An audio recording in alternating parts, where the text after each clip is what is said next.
Does God exist? This question has echoed through temples and deserts, through books and prayers, through centuries of hope and despair.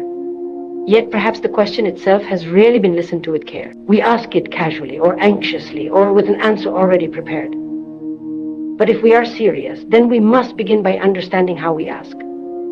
Most of us approach this question burdened with belief. We have inherited ideas through culture, family, education, and tradition. Others reject belief and call themselves unbelievers. But belief and disbelief are not very different. Both are conclusions, and a concluded mind cannot inquire. So before asking whether God exists, must we not ask whether the mind is free enough to discover anything at all? Belief offers comfort. It promises order in chaos, meaning in suffering and hope in the face of death. But comfort is not truth. A hungry mind may imagine food. That imagination does not satisfy hunger. In the same way, the human mind, frightened by uncertainty, may create an idea of God. The question then is not whether God exists, but whether this idea is a projection born of fear. Look closely at fear. Fear of death, fear of being alone, fear of not mattering. From this fear arises the need for authority, for guidance, for something greater to hold on to. Thought responds by inventing symbols, images, and names. These images are worshipped, defended, even killed for. But an image, however sacred, is still made by thought. Can thought, which is limited, create something limitless? Thought is always old.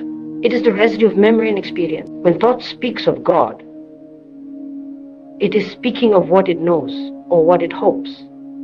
But the unknown cannot be captured by what is known. Therefore, any God created by thought is not the real thing, whatever the real thing may be. Then what are we to do? Reject everything. Become cynical.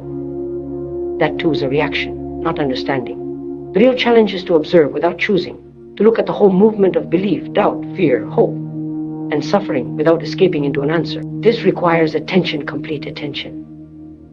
Not the attention that seeks a reward, but attention without motive. In such attention, the mind becomes quiet, not forced into silence, but naturally still, because it is no longer chasing or resisting. In that stillness, there is no question or asking, does God exist? There is only observation. And perhaps that is the most honest place to be. Truth is not something to be believed in. It is something to be encountered. An encounter cannot happen through authority, repetition, or fear. It happens only when the mind is free. So instead of asking whether God exists, perhaps we should ask, can the mind be utterly silent, free of its own inventions? In that silence, there is discovery, or there is nothing. Either way, it is real. The first keynote points to something subtle but fundamental. The way a question is asked determines whether there can be real discovery. Most questions are not truly questions at all.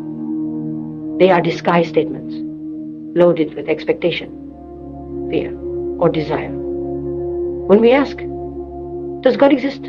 We often already want a particular answer. Either we want reassurance that there is something beyond us to protect, guide, or save us, or we want confirmation of our disbelief so that we can feel intellectually secure. In both cases, the mind is not open. It is merely waiting to be comforted or confirmed. A genuine question is rare because it requires vulnerability. To question deeply means to admit that one does not know, not just intellectually but inwardly. The mind usually resists this state of not knowing because it feels unstable and unsafe. So it clings to beliefs, scriptures, authorities, or logical systems. These become psychological shelters. But inquiry that begins from shelter cannot move freely. It is already confined within walls built by fear and conditioning. The quality of inquiry depends on freedom from conclusion. The moment a conclusion is present, inquiry ends. If one says God exists, the investigation stops. If one says God does not exist, it also stops. Both positions are final. What matters, therefore, is not choosing a side but understanding the movement of the mind that wants to choose at all. Why does the mind rush to an answer? Why is it uncomfortable remaining with a question without resolution? To ask rightly is to observe this discomfort without escaping from it. It is to stay with uncertainty without translating it into belief or disbelief. Such questioning is not argumentative, analytical, or intellectual in the narrow sense. It is a form of listening to one's own thoughts, reactions, fears, and hopes as they arise. In this listening, the mind begins to see its own conditioning, how it has been shaped by culture, tradition, education, and personal experience. When inquiry is free of fear, it is no longer driven by the need for psychological security. It becomes an exploration rather than a search for comfort. The question then is alive, not mechanical. It is not asked once and answered forever. It unfolds moment by moment. In this state, the mind is not accumulating answers but understanding itself. Such understanding is dynamic, not static. It does not depend on authority, because authority implies dependence, and dependence dulls perception. Only a mind that can question without motive, without fear of being wrong, without the desire to be right, can look into matters that are truly profound. Otherwise, the question, does God exist, remains trapped within the limits of human thought, endlessly repeating old answers in new forms. The second keynote draws attention to the crucial difference between believing something and seeing something directly. Belief is always second-hand. It is accepted from another through tradition, scripture, culture, family, or collective agreement. Even disbelief follows the same pattern, because it is still a reaction shaped by ideas and experiences. In both cases, the mind relies on thought, and thought operates through memory, comparison, and conditioning. Direct perception, on the other hand, is immediate. It does not depend on authority, repetition, or reassurance.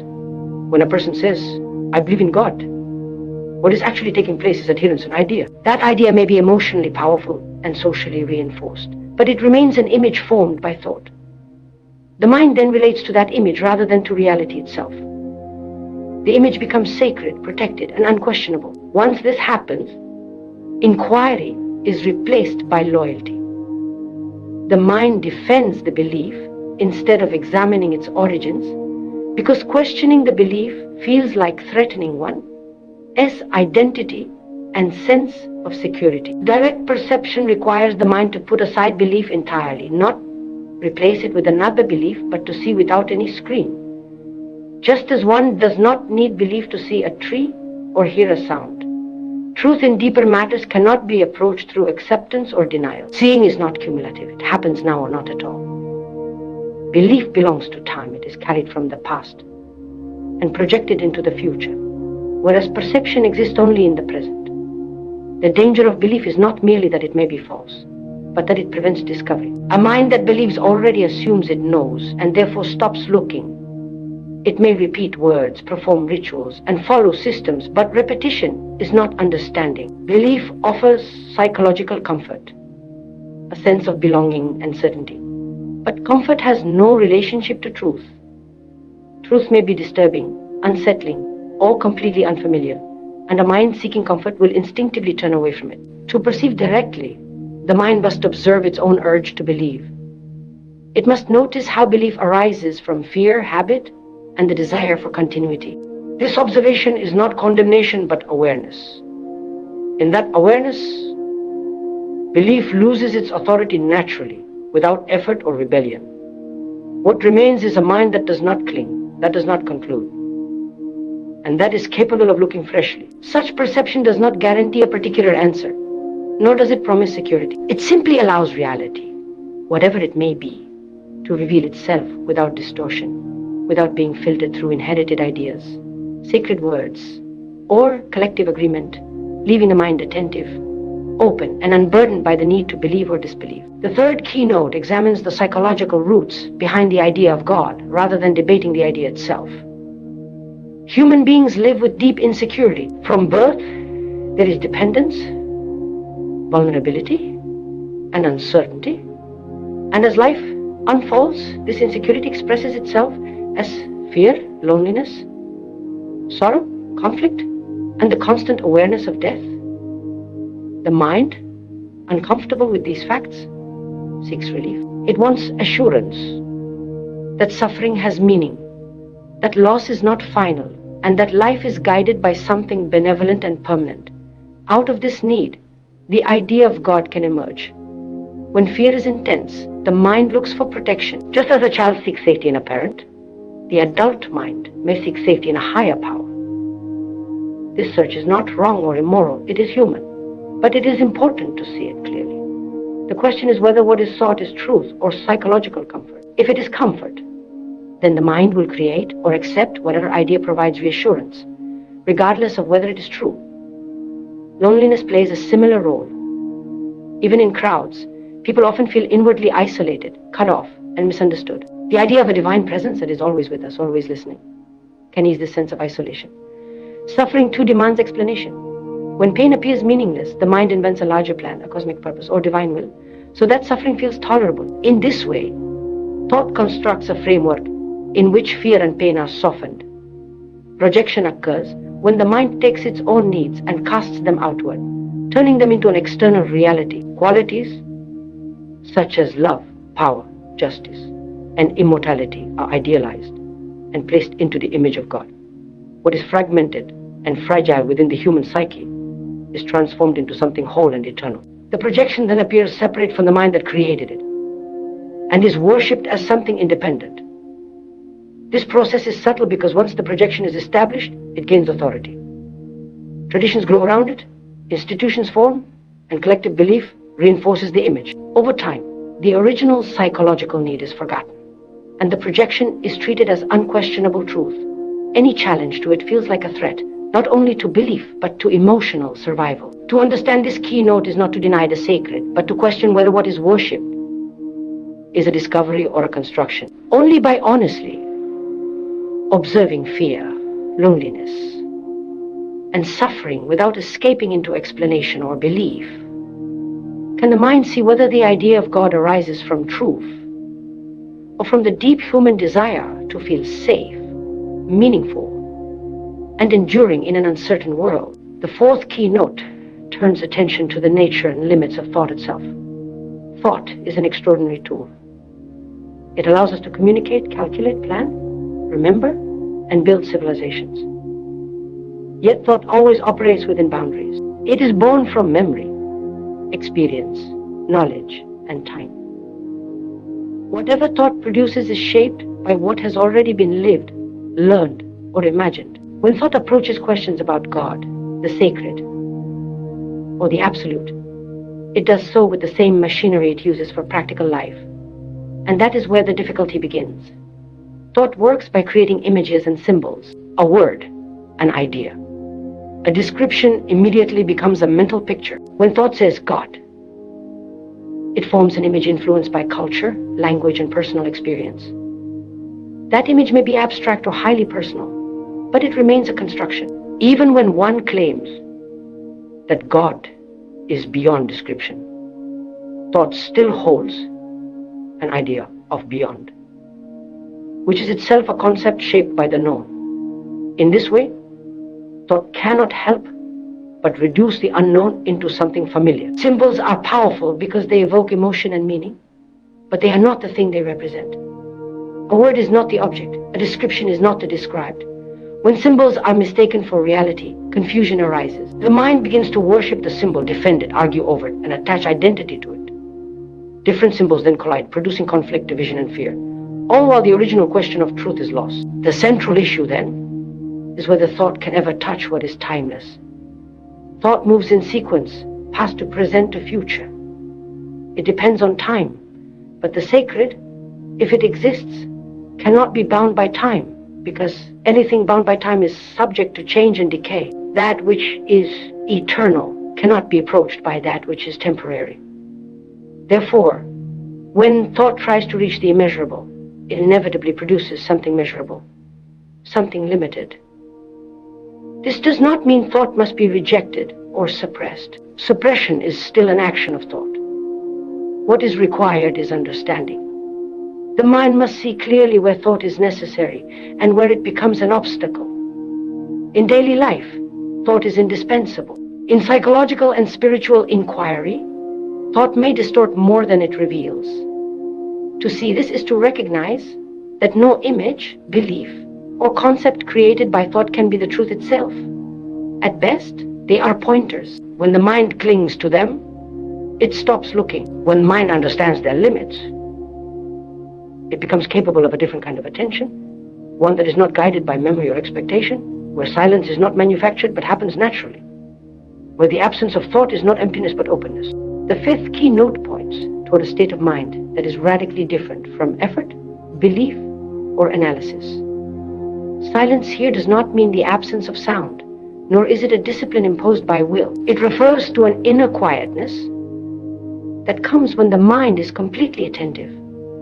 Most of the time, attention is fragmented. One part of the mind listens while another judges, compares, agrees, or resists. This division creates noise. Even when the body is still, the mind is filled with movement, commentary, and expectation. True attention has no center. It is not focused by choice or directed toward a reward. When one pays attention in order to gain something, peace, enlightenment, or truth, that attention is already distorted by motive. Motive implies time and becoming is the activity of thought. In such attention, silence is impossible because the mind is always moving toward a result. When attention is choiceless, the mind observes without preference. Thoughts, emotions, sensations, and reactions are seen as they rise and pass without interference. This observation is not passive. It is intensely alive, because there is no resistance or escape. The mind has nothing to battle against. Conflict ends. And with the ending of conflict comes quietness. Silence of this kind cannot be cultivated. Any method to achieve silence is an act of control. And control is still noise.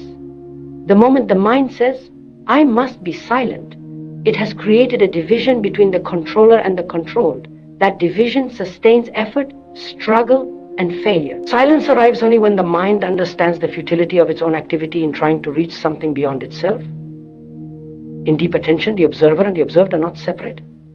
There is no I. Watching thoughts, there is only the movement of thought being seen. This non-division brings an extraordinary clarity. The mind is no longer cluttered with interpretations or conclusions.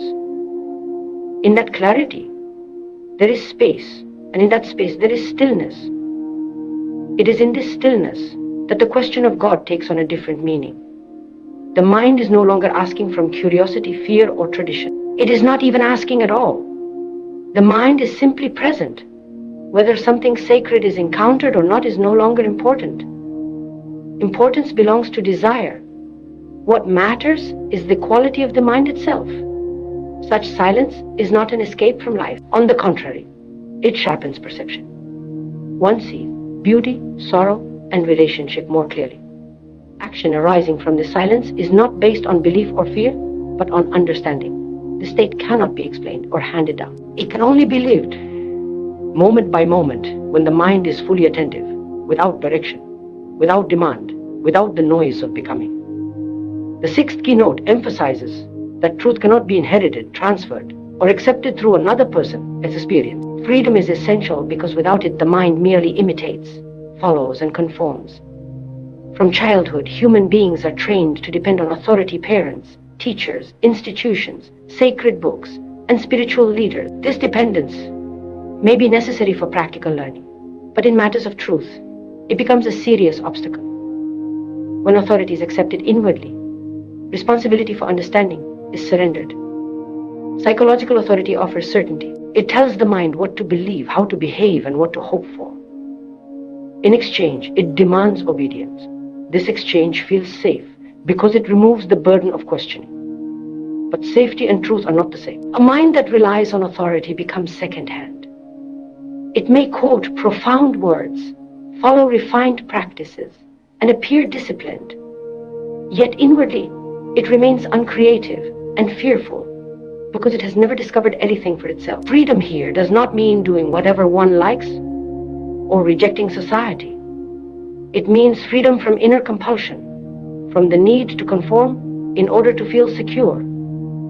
Such freedom allows the mind to stand alone, not in isolation, but without leaning psychologically on another. Standing alone requires great responsibility because there is no one to blame, no belief to hide behind, and no system to excuse confusion or contradiction. Responsibility means the ability to respond freshly to life as it is. When the mind is burdened by conclusions, it responds according to the past. When it is free, response is immediate and intelligent. In the context of inquiry into God or truth, this responsibility means not repeating what has been said for centuries, but looking directly at one's own fear, sorrow, desire, and confusion. Discovery happens only in such looking. It cannot be organized, predicted, or guaranteed. It does not belong to time or tradition. Each human being must walk alone in this sense, not guided by belief, not comforted by collective agreement. This aloneness is not loneliness. Loneliness is a sense of lack. Aloneness is fullness, because the mind is not fragmented by dependence. When freedom and responsibility come together, inquiry becomes honest. The mind no longer seeks reward, salvation, or recognition. It seeks only to understand. In that understanding, action becomes clear, not because it follows a rule, but because it arises from perception.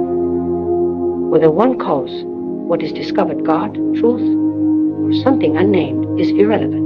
What matters is that it is not borrowed, not imposed, and not imagined. It is seen directly, in freedom, by a mind that has taken complete responsibility for its own awareness. The question, does God exist, is not a puzzle to be solved by belief, denial, logic, or tradition. It is a mirror held up to the human mind itself. What we discover depends entirely on how we look. If the mind is conditioned by fear, it craves comforting answers. If it is burdened by belief, it stops inquiring. If it depends on authority, it merely repeats. But when the mind is free from conclusions, free from psychological need, free from the noise of its own projections, it begins to see clearly. In that clarity, the question is transformed. It is no longer about accepting or rejecting an idea called God. It becomes an exploration of thought, fear, silence, and awareness. When thought understands its own limits, when belief loses its grip, and when attention is complete, the mind becomes quiet without effort. In that quietness, there is no seeker and nothing to seek. There is only perception. Whether something sacred is encountered in that state cannot be predicted or described. Truth does not submit itself to expectation or language. What matters is the quality of the mind that looks alert, humble, and responsible. Such a mind does not ask for assurance or reward. It stands alone, attentive, and alive. And in that aloneness, there is freedom. Good luck and thank you. Good luck with your speech. Speak slowly. Let the pauses carry meaning. And trust the silence as much as the words. Thank you for engaging with a question that demands honesty, courage, and deep